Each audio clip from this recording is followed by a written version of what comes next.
The vast plains of Kurukshetra stretch out in a dead, heavy silence in the final moments before the outbreak of total war. This shows the raw military statistics of the conflict. The Kaurava army commands 11 Akshauhinis. The Pandava force commands 7. In conventional warfare, this lead represents a massive physical advantage. On paper, the probability of victory rests entirely with the larger force. Yet, Commander Duryodhana is visibly anxious.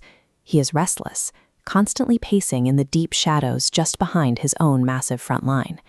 He breaks from the expected stoicism of a commander. Instead of reviewing his own massive ranks, he approaches his teacher, Dronacharya, to point out the enemy formation. Why is the leader of the world's largest military force preoccupied with an army nearly half his size before a single weapon has been drawn? In Chapter 1, Verse 4 of the Bhagavad Gita, we see the specific source of this panic. This isn't just a list of names, it is a catalog of Duryodhana's insecurities. He begins his briefing by establishing what he considers the standard for a lethal threat, the Pandava brothers, Bhima and Arjuna. Bhima represents the extreme of physical power. He is known for his massive strength and specialized mace warfare. Arjuna represents the extreme of precision, a peerless archer capable of striking targets across the entire battlefield.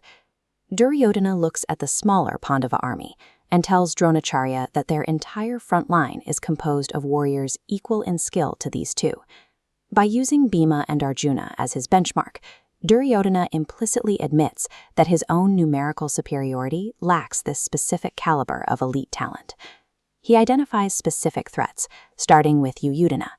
This warrior is dangerous because he was trained directly by Arjuna, meaning the enemy has effectively cloned their best archer's expertise. Next is Arada.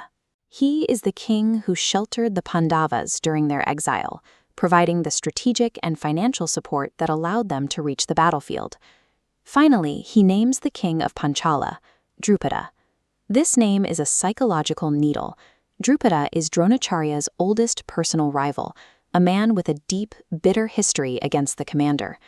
Duryodhana mentions Drupada to ensure Dronacharya is operating from a place of personal anger rather than calm strategy. Verse 1.4 reveals that Duryodhana is not acting as a scout.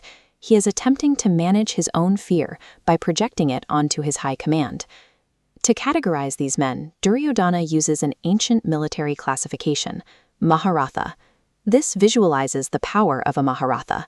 It designates a single chariot warrior capable of engaging 10,000 ordinary soldiers simultaneously. The Pandava army is densely packed with these force multipliers. When these elites are factored in, the 11-7 advantage of the Kauravas begins to dissolve. This creates the dread of facing a front line where every individual soldier represents an exponential threat rather than a standard one. The mechanical reality of verse 1.4 is that a small group of high-competency elites creates a geometric pressure that conventional military numbers cannot easily match. Gita 1.4 shows us that before the first arrow is released, the leader of the world's largest army has already adopted a defensive posture. This psychological shift indicates that the Kauravas have lost the mental initiative. They are reacting to the quality of their enemy rather than leveraging their own quantity. This dynamic often appears in modern competition, where a massive, resource-rich incumbent becomes paralyzed by a smaller, more specialized rival. It suggests that strategic leverage is not found in the accumulation of baseline resources, but in how those resources are concentrated. The ultimate lesson of the verse is that high-caliber talent acts as a force multiplier so significant it can force even the largest organizations into a state of panic.